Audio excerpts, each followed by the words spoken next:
Hola, ¿qué tal? Muy buenos días. Mi nombre es Eduardo Sánchez Jiménez y quiero compartirles que el día de hoy vamos a dar a conocer un tema importante que es el resultado de la investigación del peritaje que se hizo con respecto a la impugnación a la ampliación de denominación de origen en favor de 15 municipios del Estado de México. La ponencia que voy a desarrollar el día de hoy tiene por título Sistemas complejos y patrimonio biocultural, metodologías emancipadoras para la defensa de los pueblos de los derechos bioculturales sobre el mezcal. Algunos autores han referido que tenemos que situarnos para hablar del despojo neocolonial después de la Segunda Guerra Mundial, en el cual las potencias se organizaron para poder brindar asesoría y asistencia técnica, así como también fondear las necesidades que ellos, los grupos dominantes, las corporaciones y las instituciones internacionales tenían que direccionar hacia dónde o cuál camino tendrían que seguir cada uno de los pueblos llamados tercermundistas. La invención del tercer mundo fue una estrategia que surge en el periodo de posguerra y se va a implementar en todos los países latinoamericanos, africanos y una parte de los países asiáticos. El objetivo era implementar programas de modernización, de financiamiento, de reorganizar los modelos de producción y propiamente de organización social. Uno de los objetivos era llevar a cabo la competitividad del campo. Las denominaciones de origen surgen como una estrategia de desarrollo que a partir de la década de los 70 en el estado mexicano lo vamos a ver sobre todo en la implementación de la denominación de origen tequila. Este producto, que es un producto emblemático, icónico del México profundo, pues cayó en esta sinergia de generar, de motivar estas protecciones en vías de generar estrategias para motivar el desarrollo regional de algunos lugares de México. En 1994 entra en vigor el Tratado de Libre Comercio, pero también entra en vigor la denominación de origen mezcal que protegió en su momento a 5 estados productores o visiblemente productores o con esta potencialidad de generar alguna expectativa de la producción agave mezcal. Sucesivamente hubo modificaciones a la Declaratoria General de Protección, por ejemplo en 2021, 2001, perdón, 2003, 2012, 2015, 2018 y 2021. Sin embargo, en las últimas dos modificaciones, la de 2018 y la de 2021, ya grupos organizados, personas morales, personas físicas, interpusieron impugnaciones ante el Tribunal Federal de Justicia Administrativa a través de su sala especializada en materia de propiedad intelectual para poder frenar estas ampliaciones que el INPI, el Instituto Mexicano de la Propiedad Intelectual, estaba brindando y estaba motivando.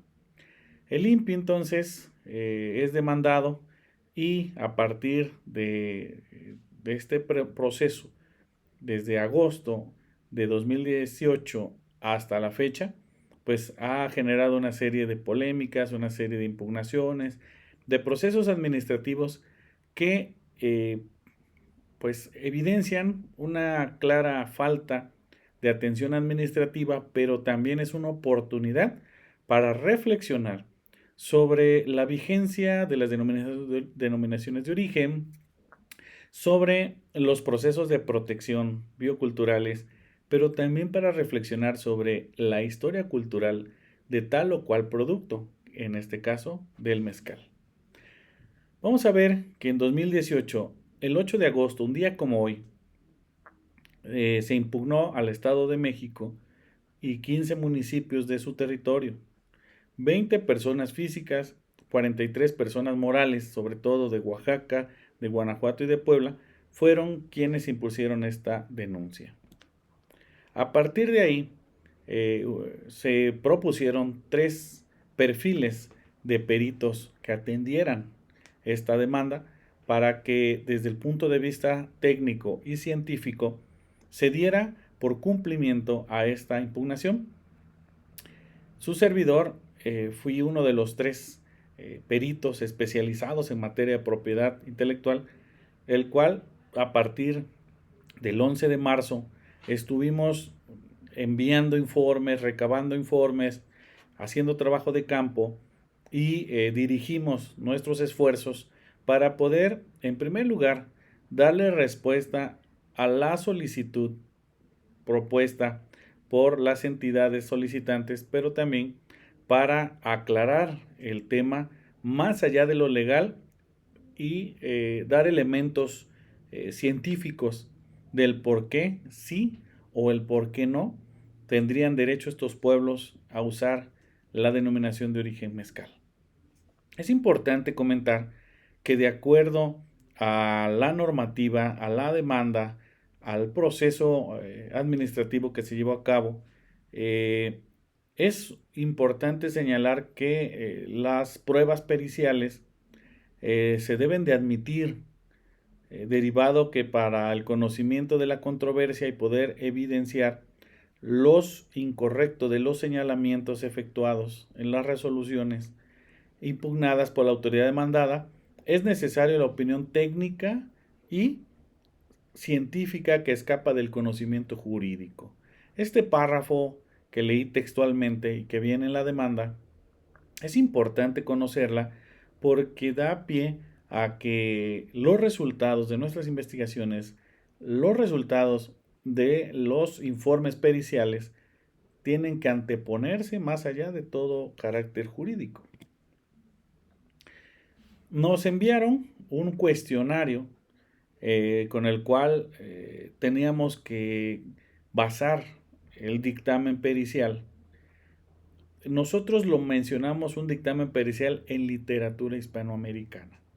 ¿Por qué era importante este enfoque y no un enfoque histórico como tal? En primer lugar, porque lo que nosotros propusimos fue tener un enfoque desde el análisis crítico del discurso.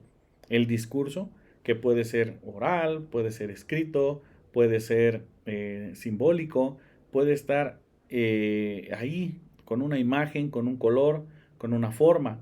No necesariamente tendría que estar en un documento histórico o de manera verbal.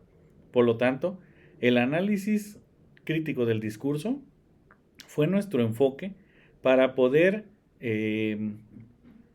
retomar evidencias que nos dieran los elementos para poder establecer este dictamen pericial.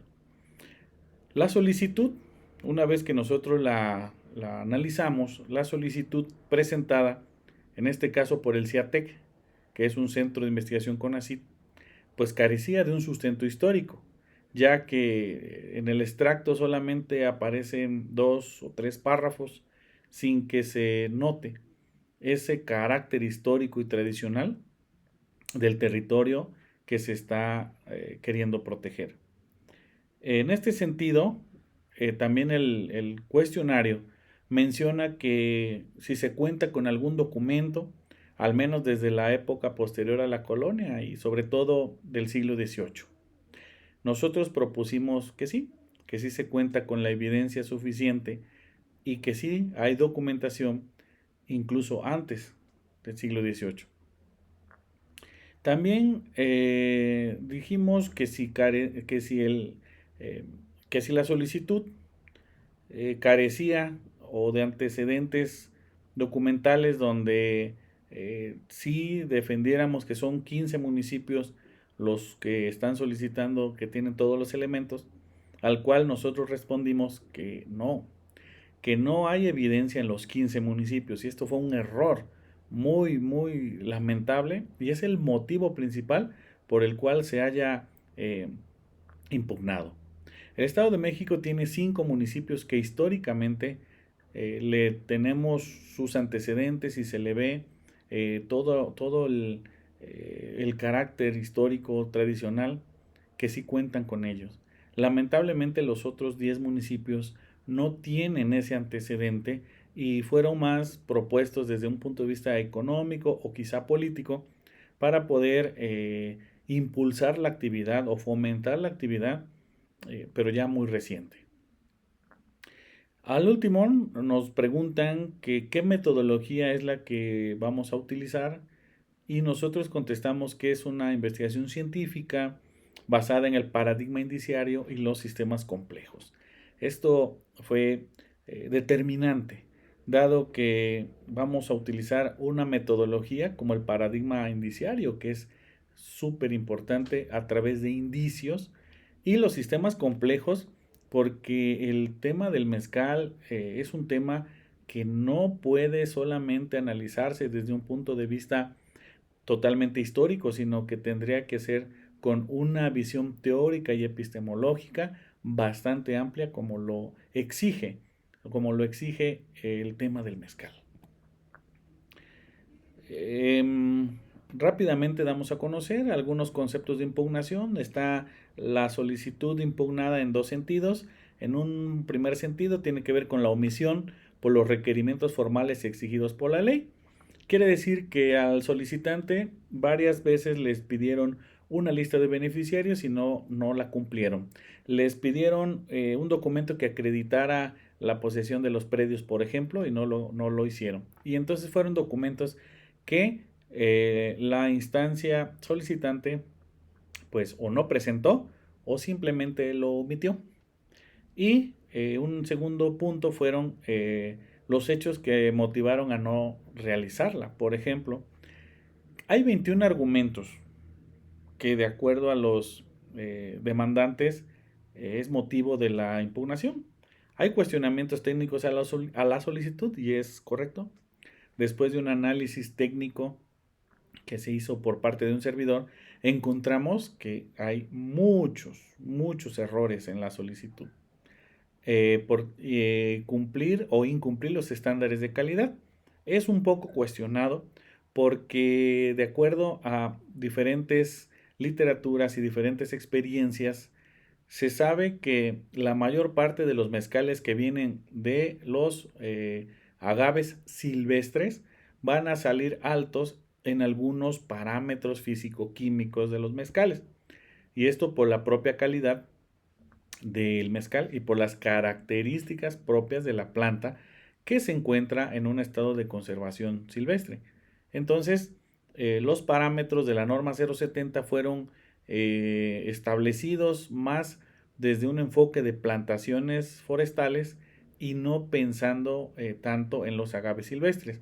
Creo que por ahí hay una razón. ¿Hay una falta de protección? Pues sí, es evidente. Los mezcaleros y las empresas que están solicitando la impugnación hacen evidente que hay una falta de protección, por supuesto, pero la falta de protección tendría que ser hacia el exterior y no hacia el interior, donde estos pueblos, como prácticamente el 80% del país mexicano, cuentan con antecedentes históricos para poder gozar de la protección de denominación de origen mezcal y no es propia de un estado o de un conjunto de estados que por diferentes circunstancias fueron los primeros que solicitaron la protección. Una competencia desleal, no lo creo porque los mezcales de muchas regiones tienen particularidades, tienen sus propiedades organolépticas específicas porque se les da el clima, la precipitación pluvial, el suelo, los microorganismos, el viento, el factor humano, la propia planta, los elementos de tecnología que se utilizan, el tratado final que se le da al mezcal. Entonces, no hay tal competencia desleal. Cada mezcal tiene sus particularidades. Protección de la historia y vocación, por supuesto. Por supuesto. Lo que nunca le dijeron a los oaxaqueños, por ejemplo, es que ellos, desde la época de Porfirio Díaz, los han estado apoyando desde la silla gubernamental. En cambio, otros lugares como Estado de México, el Estado ha sido el más opresor, el Estado ha sido quien más los ha perseguido, quien más los ha orillado a la clandestinidad y quien menos los ha apoyado. Entonces, hay una diferencia de 150 años de apoyo gubernamental entre un estado y otro. Por lo tanto, sí, hay cuestiones que tenemos que reflexionar más. La decadencia de la reputación del producto, por supuesto. ¿Por qué no hablamos mejor de estos mezcales que están siendo adulterados, que pese a la certificación y sellos que se le colocan a productos oaxaqueños o poblanos o michoacanos, aún ha habido señalamientos de COFEPRIS con respecto a la detección de no mezcales? ¿Por qué no hablamos de la alteración que tienen en los procesos de fermentación con aditivos externos más allá de las levaduras permitidas? ¿Por qué no hablamos de la incorporación de otro tipo de azúcares para motivar a un volumen mayor? Eso tendríamos que estarlo hablando. Hay ausencia de otras entidades que coadyuven a dictaminar lo referente al tema de la DOM, por supuesto. Creemos que el INPI tendría que abrir su propuesta de que otras entidades, de que otros organismos, de que otros investigadores coadyuvemos al tema de dictaminar o al menos escuchar una opinión diferente sobre el tema de denominaciones de origen. La ausencia de factores humanos, naturales y de tradición. Esta es una imposición bastante fuerte porque estamos analizando un periodo donde el modelo neoliberal estaba llegando a sus últimos días, que fue 2018, y producto de ello fue que durante bastante tiempo el mezcal no había sido un sector, un producto que hubiese sido de interés del Estado. Por lo tanto, fue un producto abandonado. La persecución a los mezcaleros, el abandono del campo, las políticas que desfavorecieron al campesinado, las políticas que motivaron la ausencia de campesinos en las tierras, la ausencia de jóvenes en el relevo generacional. Entonces, no es un producto que esté libre de este tipo de atrocidades que nos heredó un modelo neoliberal. ¿Por qué trabajar el paradigma indiciario? Pues este modelo epistemológico nos habla de investigar o de encontrar que viene y tiene su surgimiento en el método de la abducción. Este surge en el siglo XIX, que de acuerdo a Carlo Ginzburg, analiza pistas, rasgos, formaciones cualitativas irrepetibles y singulares. Tres disciplinas lo alimentan: la crítica del arte de Giovanni Morelli, la metodología del psicoanálisis de Sigmund Freud y el método de la novela policíaca de Edgar Allan Poe y de Arthur Conan Doyle. El razonamiento, de acuerdo a la propuesta de Ginsburg, es que el razonamiento galeano está enfocado más al método deductivo de las ciencias formales e inductivo de las ciencias factuales o experimentales o empíricas. En contraparte, el indiciario, que se nutre del método abductivo, que es propio de las ciencias sociales. Es en este discurso del sujeto pues se encuentran pequeños detalles y rasgos poco estimados u observables que nos llevan al encuentro con la singularidad. La captación de estos indicios es posible mediante la lógica dialéctica en la experiencia psicoanalítica entre la atención libremente flotante del analista y la libre asociación del analizado. Estos detalles son como sueños, fallidos, olvidos, síntomas, son las vías regias hacia lo inconsciente.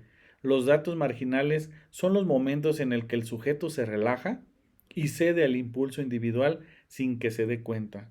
Ello permite descifrar la realidad impenetrable con otros métodos. Saber, el saber más cercano a las clases y culturas subalternas está más alejado de las clases dominantes, porque las primeras aprenden de la experiencia directa, por ejemplo. Y finalmente, en esta experiencia, pues tenemos nuestras raíces desde que el humano era cazador-recolector, aprendió a leer indicios sobre sus presas, su alimento, sobre el clima y sobre las estaciones. Es decir, el método indiciario tiene sus orígenes desde que tenemos uso de razón, desde que estamos en el planeta Tierra ya como seres pensantes, ¿no? Entonces, desde que somos cazadores recolectores, desde que aprendimos a leer las huellas, a identificar el pelo, a identificar los rasgos de los animales, sabemos que tenemos una presa que está débil, que tenemos la presencia de un chacal, que tenemos la presencia de la lluvia, los ciclos lunares, las estaciones del año, etcétera, etcétera. Esta investigación se hizo en 4 etapas. Una primera donde identificamos el problema de la investigación a través de analizar bibliografías, informes, memorias, información oficial. Una segunda etapa para la construcción del sistema objeto de estudio, en el cual hicimos análisis documental, el método comparativo constante, analizamos las relaciones y funciones de cada uno de los elementos. En la tercera etapa, la contrastación de la información, entrevistas a los actores sociales, visitas de campo y utilizamos un gestor cualitativo que es un software llamado Atlas.ti. Finalmente hicimos el análisis del sistema de producción agave mezcal desde los lentes de la teoría de sistemas complejos, donde pudimos analizar las interacciones, la construcción de conceptos y categorías y finalmente las propuestas teóricas. En este sentido, el discurso histórico como prueba pericial en materia de derechos bioculturales, entonces está diseñado de la siguiente manera. Hay una mención documental, nosotros agarramos un documento y vemos una mención documental al mezcal. Esa mención se convierte en un indicio. El indicio se convierte en una evidencia pericial y cuando se está analizando se convierte en un elemento sistémico y finalmente en la construcción de teorías. Las pruebas de indicio son estas menciones que encontramos en los documentos y una vez que ya son analizadas se convierten en pruebas periciales. Es importante recalcar que no solamente nos quedamos en la mención documental, es decir, en el dato, pues nos interesa saber quién escribe, dónde escribe, por qué se escribe, en qué contexto, para quién y para qué. El paradigma indiciario sistémico no busca el dato, busca el contexto, y de ahí la importancia de estar trabajando con ambos métodos, el paradigma indiciario y los sistemas complejos, de la prueba del indicio a la prueba pericial. En este sentido analizamos diferentes fuentes de información, documentales 35, 12 visuales, 29 orales y 45 vivenciales. También es importante recalcar que la fuente de información vivencial es muy importante porque no solamente es la observación directa a los actores, sino también el convivir el día a día nos va dando elementos que a través de sus discursos, de sus manifestaciones, de sus prácticas, podemos encontrar estos elementos que nos den origen a construir una historia. Las evidencias periciales se clasificaron de acuerdo a diferentes elementos de la historia. Por ejemplo, 10 al periodo ancestral, 30 a un periodo histórico, 34 a un periodo colonial, 71 a un periodo nacionalista, 59 a un periodo moderno, 76 al periodo revolucionario, 86 al periodo capitalista, 31 en el periodo neoliberal y 14 en el periodo que estamos viendo, que es el del humanismo mexicano. Y bueno, esto nos permite entonces tener una primera propuesta de la historia cultural del mezcal. Anteriormente no se contaba con elementos que nos ayudaran a visualizar cómo contar la historia, desde dónde contar la historia, cómo organizar la historia del mezcal. Y he aquí una propuesta. Por un lado tenemos las etapas. Las etapas se definieron de acuerdo al uso que se le dio a la planta del mezcal y a sus derivados. Y los periodos históricos de acuerdo a la temporalidad que encontramos las evidencias. Por ejemplo, tenemos una primera etapa, que es la etapa alimentaria, en donde la planta va a constituir un elemento de provisión de alimentos. Pues en los primeros indicios que encontramos de aproximadamente el 11.000 a.C., que le denominamos un periodo ancestral por las culturas, por los pueblos ancestrales desde el punto de vista arqueológico. La planta era utilizada como suministro, cociéndolo y obteniendo de él carbohidratos. Entonces, el uso es alimentario. Tenemos otra etapa que es ritualista, en donde ya hay núcleos poblacionales, donde ya tenemos evidencia de que ya aparece la agricultura, donde ya tenemos pueblos asentados y la planta se convierte en una deidad. De acuerdo a la evidencia histórica y arqueológica, esta etapa, este periodo abarca del 2000 a.C. al 1519 antes de la llegada de los españoles y se considera un periodo histórico en una etapa ritualista. Y así sucesivamente vamos a tener la etapa tradicionalista, donde tenemos dos periodos históricos, el colonial y el nacionalista, que son los primeros años del México independiente hasta la llegada de Porfirio Díaz al poder. Tenemos otra etapa que es mercantilista. Porfirio Díaz fue uno de los personajes, de los presidentes de la República, que mayor impulsó la hacienda como unidades económico-productivas, y entonces el agave se transfiguró de una planta sagrada, de una planta con uso social, a una mercancía propiamente hablando. Por lo tanto, el periodo va a ser el moderno, que es prácticamente el periodo porfirista. En otra etapa, que tenemos la etapa identitaria, vamos a ver que corresponde al periodo revolucionario, donde tuvimos este pasaje histórico de la Revolución Mexicana. En él vamos a ver que la planta del agave se va a convertir en un elemento de identidad de los pueblos campesinos, sobre todo de los pueblos donde estuvieron involucradas las fuerzas zapatistas.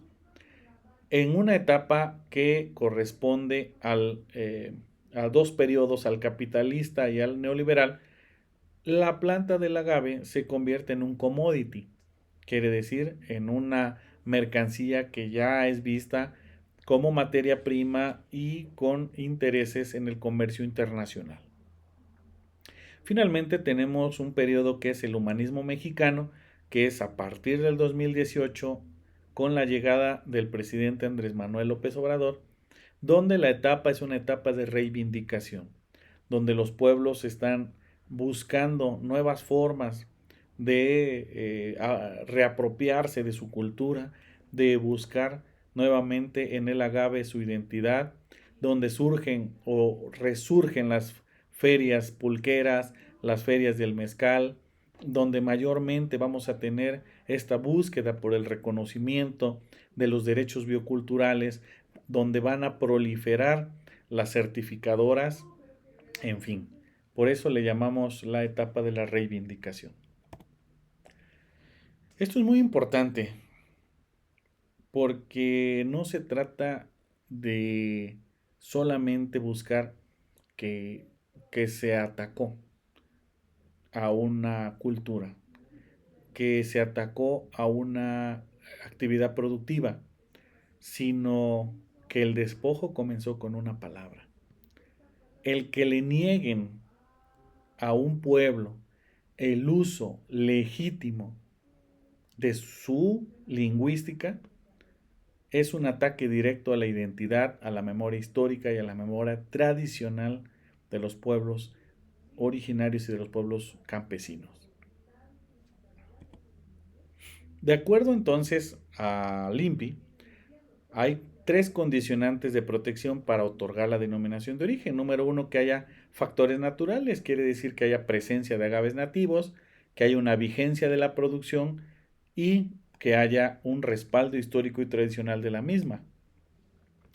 Observamos entonces que a partir de 1983 al 2018, tuvimos una serie de ajustes, digamos, una política neoliberal en donde a partir de 1994 al 2010 tuvimos protecciones estatales y a partir de 2010 ya hubo protecciones municipales. ¿Qué quiere decir? Que al principio las protecciones de denominación de origen se otorgaban a los estados o a las entidades federativas y después de 2010 a polígonos que constituían eh, 15 municipios, 30, 45 o hasta 120 tantos municipios. En un periodo capitalista, por ejemplo, que es del 1922 a 1982, vamos a observar que tenemos un periodo donde el Estado persiguió, desapareció, torturó y orilló a los mezcaleros a dejar la actividad o que ésta se convirtiera en una actividad clandestina.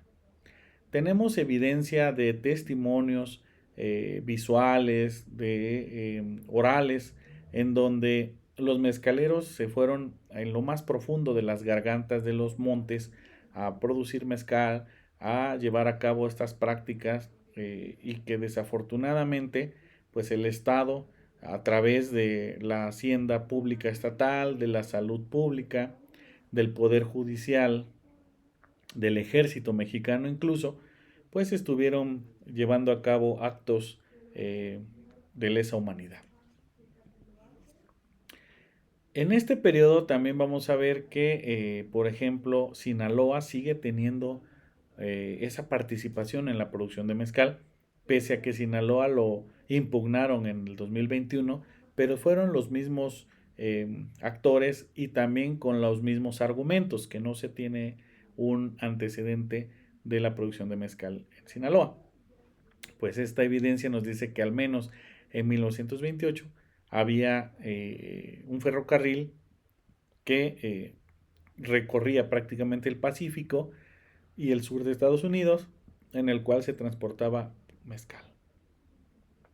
Un dato muy importante que observamos en la década de los 50 es que la palabra mezcal también es utilizada más allá del territorio mexicano, por ejemplo en Centroamérica.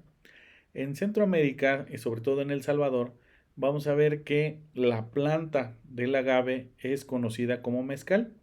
Haciendo diferentes investigaciones, pudimos dar con que hay derivados de materias primas que tienen que ver con las fibras para elaborar hamacas, lazos, metates, cebaderas, morraleras, bolsas, alforjas, etcétera. Muchos productos que se derivaron a partir de la fibra de esta planta. También hay evidencia de la cultura, de la poesía, de diferentes lugares y en El Salvador pues, específicamente cuentan que el conquistador Pedro de Alvarado fue quien llevó la planta a estos lugares en compañía de grupos tlaxcaltecas que acompañaron a los conquistadores en busca de diferentes lugares para conquistar en su constante ambición por buscar el oro. En el siguiente periodo, que fue la Revolución Mexicana, tenemos un dato de evidencia oral donde preguntamos a algunos maestros mezcaleros sobre el origen, de dónde vienen, cómo surgió su pueblo y cómo surgió la actividad.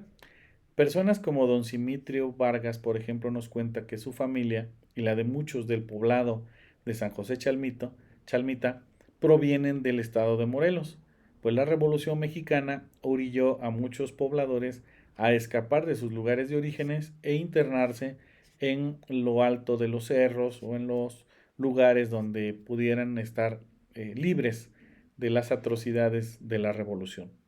Así, por ejemplo, se cuenta que el pueblo de San José Chalmita, en el municipio de Malinalco, cuenta con 8 familias, San José Chalmita del municipio de Tenancingo, antes perteneció a Malinalco. Cuenta con 8 familias con ascendencia mezcalera, se funda con refugiados y esta localidad se convierte en una escuela y difusora de gran parte del territorio mezcalero de la entidad. Se dice que muchos de los mezcaleros actuales que hay en el Estado de México aprendieron y estuvieron en constante aprendizaje con pobladores de San José Chalmita. Un ejemplo de una evidencia visual es lo encontrado en el cine de oro mexicano. El mezcal tiene su aparición y no solamente el tequila, como muchas veces se ha dado a conocer, como una bebida emblemática, pues recordemos que también el tequila es un mezcal, solo que con la particularidad de que el tequila encontró primero su denominación de origen por el pueblo de Tequila y así diferenciándose del resto de los espacios, de los lugares donde se elaboraba estos mezcales. En la película El compadre Mendoza, filmada en 1933, podemos observar que en una escena llega Eufemio Zapata con el hacendado y ambos están degustando licores. En esa escena podemos observar una botella de mezcal que fue hecha en Huitzilac, estado de Morelos, donde se puede apreciar el año de la etiqueta. Esta evidencia es muy importante porque pudimos observar que en la etiqueta hay un año específico, 1928. ¿Qué quiere decir? Pues que en 1928 había producción en esta parte del centro de México y que por razones económicas, políticas, sociales, etcétera, pues se dejaron de promover, se dejaron de producir y desaparecieron prácticamente las destiladoras en mucho territorio, no nada más del centro de México, sino también de otros lados. Otro ejemplo de una evidencia oral fue lo encontrado en la entrevista al señor José Luis Medina Millán y su esposa, en donde nos explicaron que aproximadamente poco más de 100 años ellos tenían un proceso familiar de producción de mezcal, pero también de esta transmisión del conocimiento y de la generación de nuevos mezcaleros. Pues ellos explicaron cómo se da, cómo se lleva a cabo su proceso de elaboración de mezcal, su aprendizaje, las primeras actividades, etcétera, etcétera.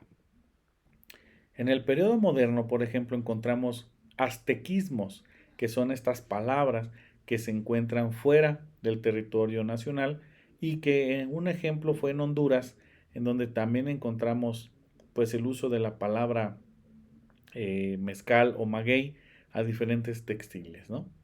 O incluso la palabra mezcal. También encontramos información sobre mezcales en Coahuila, en Colima, sobre la cantidad de hectáreas sembradas de maguey en Morelos, las fábricas de mezcal en Hidalgo, la producción de mezcal en Oaxaca y en Sinaloa. Es muy importante esta mención que se hace en 1899, en el cual hacemos una comparación entre el mezcal producido en Oaxaca y el mezcal producido en Morelos. Y curiosamente, el mezcal producido en Morelos a finales del siglo XIX era muy superior a lo producido en Oaxaca. Entonces, Oaxaca para estos años no era representativo, no significaba en producción tanto y económicamente no era tan importante la producción como la tenía Morelos, por ejemplo, gran parte por la cercanía a la Ciudad de México, por los medios de comunicación, sobre todo el ferrocarril, por la disponibilidad de espacios de hectáreas. Entonces, el mezcal en estos lugares, pues sí constituía un elemento más importante. Y así vamos a ver muchas menciones en Morelos, una calaverita, por ejemplo, de mezcal en Toluca, que fue publicada en 1909, un telegrama también de colonos italianos que vinieron a Morelos, las patentes. En el periodo de Porfirio Díaz fue muy común observar las diferentes solicitudes o el otorgamiento de patentes a la modificación de los sistemas de destilación, a modificar hornos, a modificar alambiques, a modificar, digamos, los procesos de industrialización. Y creemos que es a partir del periodo porfirista en el cual se inicia el periodo de industrialización y de modificación de las formas en cómo la producción de mezcal era concebida. Tenemos, por ejemplo, algunas imágenes de alambiques, de modificaciones tecnológicas que se le hacen a los mismos. Y así sucesivamente vamos a ver diferentes lugares que se hacen mención en el país. Es importante comentar que en el periodo de Porfirio Díaz, por ejemplo, hay una producción de mezcal y de tequila en prácticamente el 80% del territorio nacional. Nos dan datos sobre la producción en miles de litros, sobre la producción también de los tipos de mezcalerías, de la tecnificación o del grado de tecnificación que tienen cada una de ellas, ¿no? Y estas informaciones, por ejemplo, del anuario estadístico, pues nos da un panorama de dónde se está produciendo y cuánto se está produciendo. Es importante recalcar que prácticamente todo el siglo XIX las fuentes de la hemeroteca son muy importantes, las fuentes que vienen en los periódicos de la época. Ahí encontramos mucha información importante que nos puede servir para encontrar, para hilvanar un poco más sobre la historia de la cultura del mezcal. En los primeros años del México independiente vamos a ver que, por ejemplo, Manuel Orozco y Barrera, que va a ser uno de los grandes historiadores y que nos va a dar mucha información sobre la producción de las bebidas más comunes, sobre la producción en específico en distritos, por ejemplo, en el distrito de Jilotepec. Vamos a encontrar producción de vino y mezcal en Aculco. Vamos a ver que algo muy importante, que en Sultepec, por ejemplo, en el Estado de México, no hay evidencia a mediados del siglo XIX de la producción de mezcal. Sí se habla que hay magueyes, pero que son utilizados para el pulque. Entonces, Sultepec y muchos municipios del sur, pues están dentro de los 15 que solicitaron la protección de denominación de origen, pero que históricamente no se cuenta con un antecedente que soporte su incorporación. Y son de estas anomalías y de esta falta de profesionalismo y de ética, tanto los que hicieron la solicitud como quienes se la solicitaron, para incluir a municipios que no cuentan con la evidencia histórica. Y vamos a tener entonces bastante información sobre mezcal en Querétaro, en Baja California, en la Nueva Galicia, etcétera, etcétera. Mucha información que podemos ir dando a conocer poco a poco, tanto en los publicables como en algunos videos que vamos a hacer. Hay, por ejemplo, un decreto de la legislatura del Estado de México en donde hubo un incidente con el pago de impuestos sobre la producción y venta del mezcal. Entonces, aquí es importante ver que en 1885, por ejemplo, seguimos teniendo esta presencia muy fuerte del mezcal en el Estado de México. Y impuestos y también alcabalas. Vamos a ver que tenemos información también dentro del periodo colonial, fuera del estado, fuera del país, de las naciones ópatas, sobre los apaches, por ejemplo, y las prohibiciones que en toda la colonia también se dieron. Sobre todo esta de 1782, donde mandaron al virrey Matías de Galvez, que era eh, una persona que era antiamericanista. Era una persona que detestaba al continente, a las colonias de América, a las Españas que estaban aquí en América, y que llegó con una actitud de prácticamente aborrecer, de borrar la historia, la cultura, las tradiciones, la identidad de los pueblos americanos. Entonces, él hace un decreto para prohibir, el 20 de agosto de 1782, un decreto para prohibir las bebidas tradicionales y da una lista de en dónde se encuentran y qué tipo de bebida se están elaborando. Pero también algo muy interesante, da a conocer cómo se elaboran esas bebidas.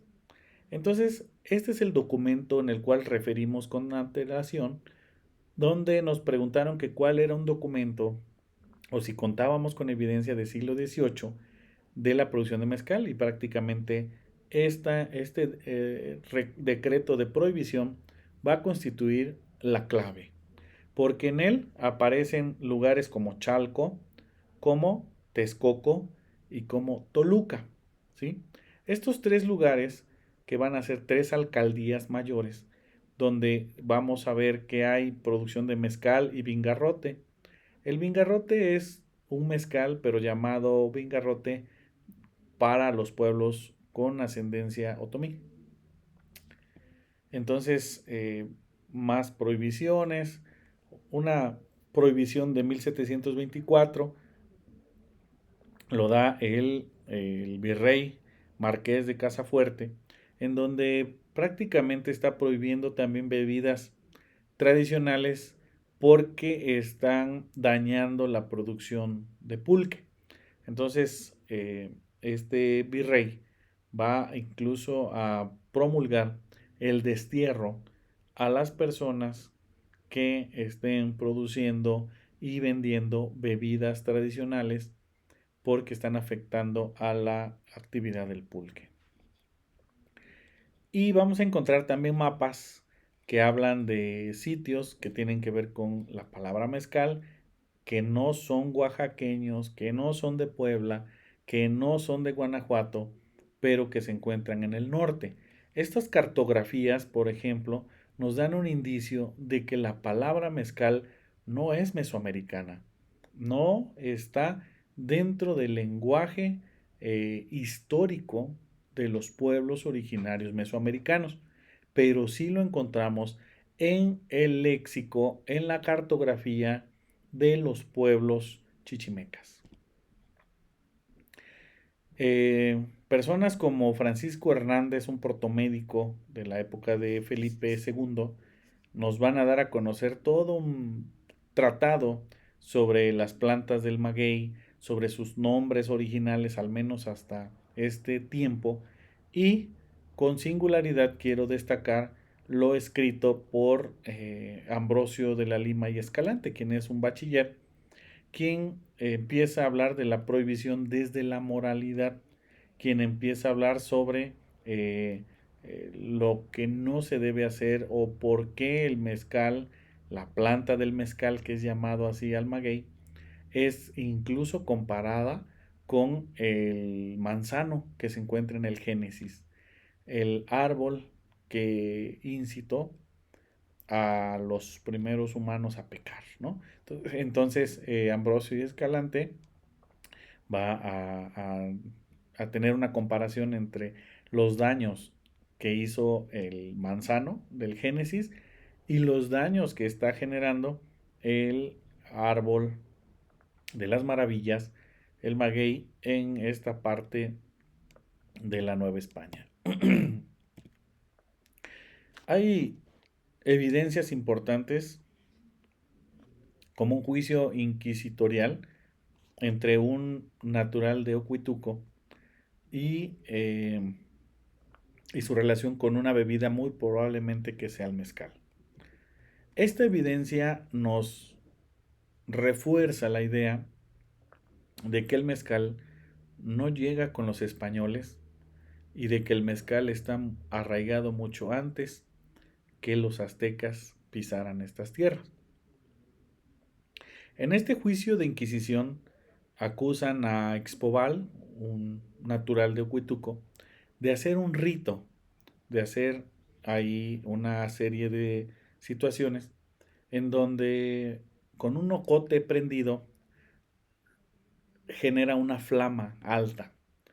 Un pulque lo apagaría, otro tipo de bebida con un porcentaje de alcohol mínimo, lo apagaría. Pero si le escupió una bebida que le llama vino de la tierra, que genera una llamarada alta, pues pudiera ser el indicio de la presencia de mezcal. Y así, por ejemplo, pudimos ver que en otros documentos como el Ramucio, escrito en 1556, pues ya nos empieza a hablar sobre la producción de mezcal, las descripciones del proceso de producción de mezcal y que prácticamente nos están hablando de que en el momento del contacto europeo ya había mezcal. Entonces, esta evidencia es muy, muy importante.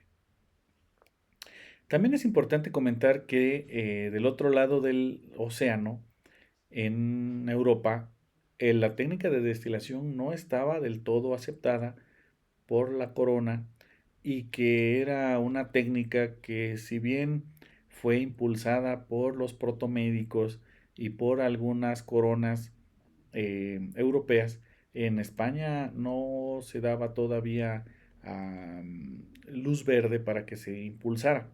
Entonces, ¿cómo podemos argumentar que Hernán Cortés llegó con alambiques y que hicieron mezcal cuando tomaron Tenochtitlan? O que el mezcal lo trajeron los españoles cuando ni en España estaba del todo regulada esta actividad. Armando Farga, en 1968, él escribe un tratado de la gastronomía mexicana y él nos va a dar un argumento muy sólido sobre la presencia del mezcal en el momento del contacto europeo. Pues escribe que en el Totocali o en el zoológico de Moctezuma se encontraba la presencia de ollas de barro que por evaporación tenían una bebida más fuerte que la del pulque, que la llamaron mezcal. Entonces, esta es una de las evidencias muy fuertes, muy contundentes sobre la presencia del mezcal. En su relación, en sus cartas de relación de Hernán Cortés, cuando él describe el mercado de Tlatelolco, encontramos noticias, indicios de lo que también puede ser la presencia del mezcal en en Tenochtitlan, justo en el contacto. Al igual que Fernando Colón, el hijo de Cristóbal Colón, nos va a hablar de algunas bebidas, sobre todo una bebida que va a encontrar muy fuerte y que viene de un tronco ahuecado del cual se sustrae sustancia que hirviéndolo genera una bebida licorosa muy fuerte que no es el pulque. En la historia de la Nueva España de Hernán Cortés hay evidencia fuerte de cuando visitan el mercado de Tlatelolco y encuentran esa bebida mezcal que, a sus ojos del conquistador, proviene de una planta pequeña que llaman maguey o metl. Y de esta planta, que es más pequeña, hacen una bebida mezcal que está prohibida. Entonces, ¿es el mezcal una herencia europea o es el mezcal una herencia del pueblo mexicano? Si nos vamos a la arqueología, vamos a encontrar que en la ciudad de Paquimé nos podemos nos puede responder estas y más interrogantes. Braniff en 2008 escribe un libro sobre Paquimé y nos va a hablar de hornos que son cubiertos de piedra, en donde tenemos evidencia arqueológica que ahí se cocía pedazos de maguey cocido o quiote. Al igual que López Austin nos va a hablar sobre el manejo que tienen los pueblos del norte sobre el maguey, sobre el establecimiento de sistemas agroforestales en donde el maguey va a ser una parte muy importante para la agricultura y para la alimentación de los pueblos de origen chichimeco. Al igual que nos habla de los intercambios comerciales de los pueblos Hohokam y y de su interacción que tuvieron con algunos pueblos mesoamericanos, como los pueblos teotihuacanos o los pueblos que estaban en la ribera del río Balsas en el estado de Guerrero y el estado de México. Es importante comentar que el investigador Robelo en 1911 va a elaborar un diccionario de mitología náhuatl. En él le va a dar mucha importancia a la planta del maguey, incluso proponiendo que el origen de la palabra México tiene que ver con el maguey y tiene que ver con la deidad más importante que tenían los pueblos chichimecas, que era Meshi. Y Meshi va a ser una deidad que después fue adoptada por los aztecas y posteriormente fue llevada hacia el centro de México, y que de ahí entonces deriva el nombre de México, que es los hijos de Meshi o los adoradores de Meshi o los que siguen a Meshi. Entonces, por ahí les recomiendo mucho revisar, leer a este libro de mitología náhuatl.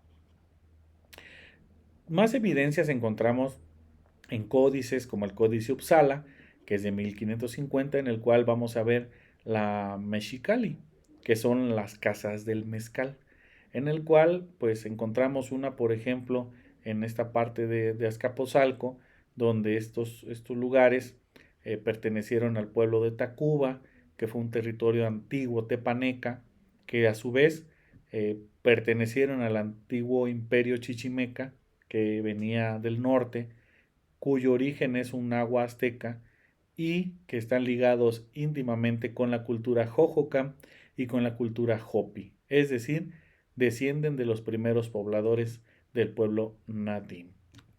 Estos pueblos, que se denominaban a sí mismos los naoas o los nahuas, ya conocían el maguey y sus propiedades, ya conocían el pulque, pero también ya conocían el mezcal. De acuerdo entonces a Farga, estos pueblos dominaron la destilación en el momento de la peregrinación hacia el centro de México. Estos pueblos descendían de los sitios, de los lugares donde antiguamente se denominó a la cultura Jojocam, que en su lengua significa el pueblo de la serpiente. Y lo vamos a ver en evidencias como el Códice Boturini, en el cual podemos ver esta peregrinación donde aparecen la iconografía del pueblo de los Jojocam. Este pueblo pues se desarrolló aproximadamente en el 300 a.C. y que estuvieron asentados en el norte de México y el sur de Estados Unidos. Y de acuerdo a esta perspectiva, este pueblo inició su peregrinación en prácticamente el noroeste mexicano, llegó al altiplano central y se estableció en el centro de México. Un poco contrastando con también evidencia arqueológica que nos da el pueblo Capacha, que se desarrolló desde Guasave hasta Acapulco Guerrero. Entonces vamos a ver que son pueblos comerciantes, que son pueblos que desarrollaron el comercio, pero que también estuvieron trasladando diferentes productos y diferentes eh, herencias culturales, como los encontrados en Colima, en donde dos esculturillas nos dan evidencia de lo que probablemente sea la producción de mezcal. Uno está labrando o despencando el mezcal, lo vamos a ver que tiene ahí un instrumento que es propio para el uso de la destilación de mezcal, que es la tahona para algunos, perdón, que es utilizado para que se muela en la tahona, o martajado con los mazos de madera, y de ahí destilado, fermentado, etc.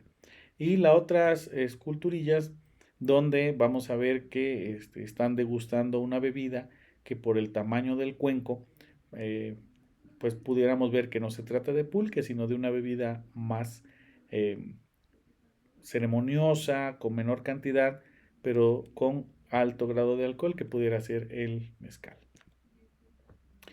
Estos, estas propuestas corresponden o tienen mucho que ver con los corredores bioculturales del maíz. El corredor biocultural del agave es similar al del maíz y viceversa.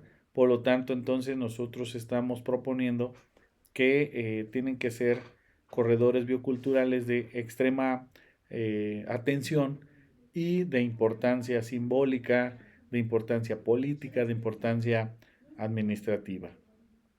Pues estos corredores bioculturales también coinciden con los corredores de las migraciones desde los pueblos ancestrales, coincide con los asentamientos, coincide con el descubrimiento de, de los primeros frutos o de los primeros resultados de la agricultura.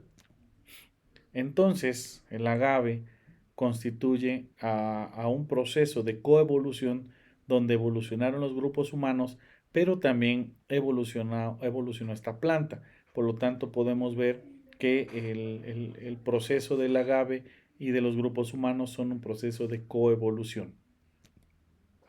Y bueno, aquí un poco sobre los orígenes de la agricultura, de los orígenes de este aprovechamiento que se tenían del agave como una planta proveedora de carbohidratos a través de la cocción de unas partes o parte de la planta y que era aprovechado para la obtención de carbohidratos en estos periodos donde los pueblos eran totalmente nómadas o seminómadas.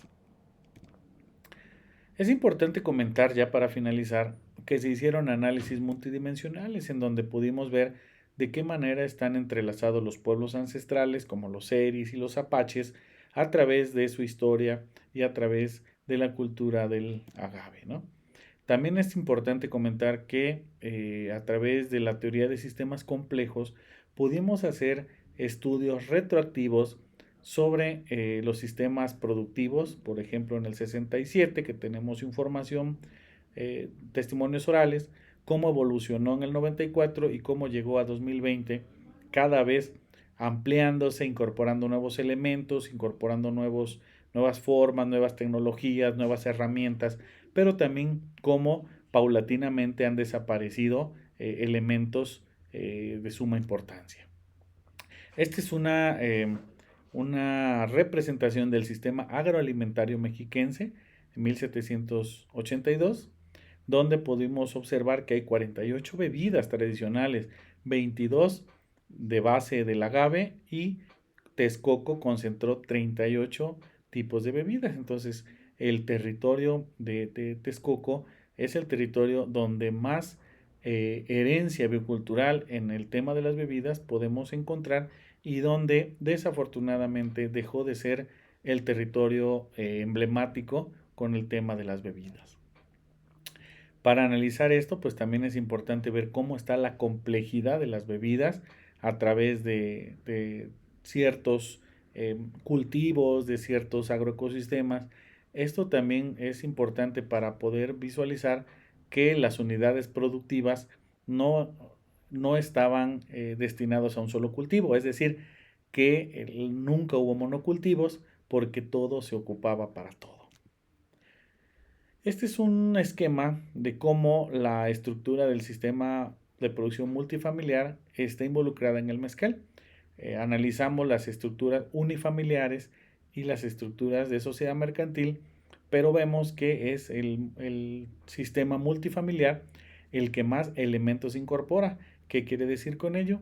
Pues que en un esquema multifamiliar donde intervienen más de un núcleo familiar, tenemos estructuras sociales muy completas, muy diversas y donde la producción de mezcal prácticamente se garantiza. Este otro esquema es sobre la dinámica económica local para ver cuántos eslabones productivos promueve la actividad económica, el mezcal, qué tanto impacto tiene en una comunidad. Y esto es como es un encadenamiento sectorial en lo local, es decir, cómo la producción de mezcal eslabona a otras actividades económicas primarias, secundarias o incluso terciarias y cómo se puede ver en una comunidad a diferencia de otros sistemas productivos. ¿Qué es lo que nosotros proponemos entonces para cerrar este tema? La resistencia biocultural y el legado mezcalero. Ante la negativa de la ampliación de la denominación de origen, creemos que las siguientes vías pueden ser las ideales para exigir el respeto a los derechos bioculturales. Primero, un amparo vía protocolo de Nagoya. Si bien es cierto, este protocolo tiene que ver con el acceso a los recursos genéticos y su participación justa y equitativa en los beneficios que de ellos se deriven. Por ejemplo, el convenio sobre la diversidad biológica, pues estamos hablando de que el agave es un componente biológico importante con tendencia a ser un commodity. En el protocolo de Nagoya se protegen tres principales acciones: el acceso apropiado, la utilización sostenible y los conocimientos tradicionales asociados. Por lo tanto, pues nos están presentando un esquema en donde no podemos acceder al uso de la palabra mezcal para denominar a nuestra bebida. Por lo tanto, están atentando en contra de los conocimientos tradicionales asociados que tiene que ver con el protocolo de Nagoya. El protocolo de Nagoya tiene una base de ser en nuestra constitución, que es a través del artículo 133, en donde a partir del 2022 no se pudo operar, no se pudo aplicar el protocolo de Nagoya por condiciones de certidumbre legal. ¿Qué significa? Pues que hay una omisión de orden del legislador, porque hay muchas leyes que no están ordenadas, no están reguladas o se contraponen unas con otras. Para eso, pues se requiere de una regulación nacional de las leyes. Y estas tienen que ver pues con diferentes sobre protecciones, con diferentes leyes, diferentes reglamentos, diferentes implementaciones, ¿no? Entonces es importante ver que en esa dispersión legal hay otra vía, que es el del derecho de los pueblos y las comunidades indígenas a la libre determinación y la autonomía, en el cual diferentes pueblos han optado por reconocer o reconocerse como pueblos originarios y que a partir de ahí poder decidir sobre el destino de sus recursos naturales, de sus semillas y de sus conocimientos. Para ello, pues está el otro amparo, que puede ser la Declaración sobre los Derechos de los Pueblos Indígenas, en el cual, a partir de 2007, la Asamblea General de la ONU aprobó la declaración y, aunque no es un documento jurídicamente vinculante, pero que sí puede brindar cierta cobertura por 46 artículos que tienen que ver pues con la libre determinación, la cultura apropiada, el respeto a los derechos de los pueblos indígenas, el derecho a la tierra, a la propiedad, a la no discriminación, etcétera, etcétera. También es importante mencionar que en la Constitución Política de los Estados Unidos Mexicanos, pues en los artículos 1 y 2 tienen que ver con esta cobertura universal de los derechos humanos y con la composición pluricultural.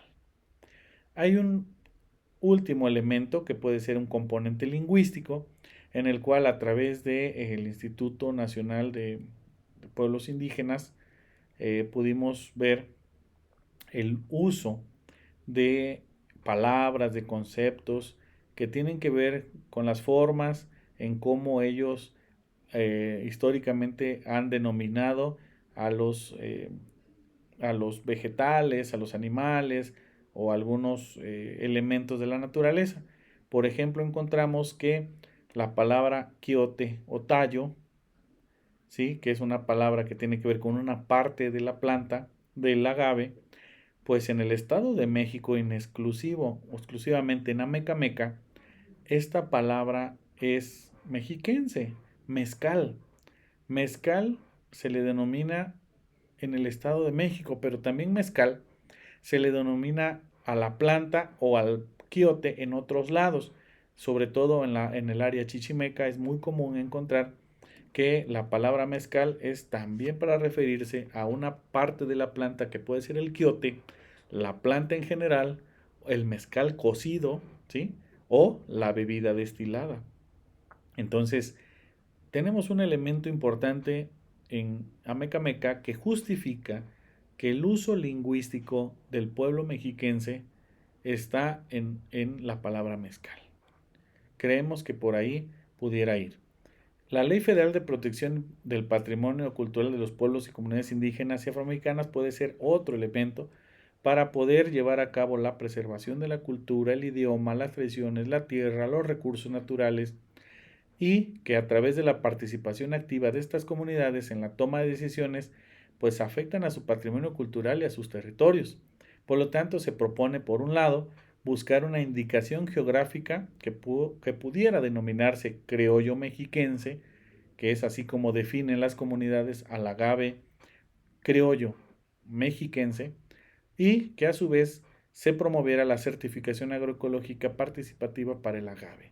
De esta manera pudiéramos hablar de una protección del patrimonio cultural, de las tradiciones, de los recursos, de la tierra, de la historia, aunque, citando a Carlos Aguirre Rojas, pues a través de estos indicios se nos abre el acceso a todo un conjunto de realidades que antes habían sido ignoradas, ya sea por falta de fuentes y testimonios o simplemente porque eran despreciados y silenciadas por los poderes dominantes. Al Estado de México no se le consideró para incluirse en la primera propuesta de denominación de origen. Tal vez se ignoró, tal vez hubo una omisión o simplemente hubo un desprecio o no se tomó en cuenta. Es importante mencionar que hasta la fecha, 6 años después, no ha habido una acción de protección de los derechos bioculturales de los pueblos campesinos, en este caso del Estado de México. Es increíble que vivamos en esta atmósfera donde el campesino se convierte en un actor de la transformación y que no pueda ser tomado en cuenta para decidir sobre el uso de sus semillas, sobre la política pública en sus territorios, sobre su cultura, sobre sus tradiciones, sobre las formas en cómo tiene que organizarse, pero sobre todo que se le prohíba el uso de una palabra que es un claro ejemplo de un despojo biocultural. Espero pues nos sigan en nuestras redes, nos lean y estamos ahí para seguir impulsando esta defensa de los derechos bioculturales. Muchas gracias.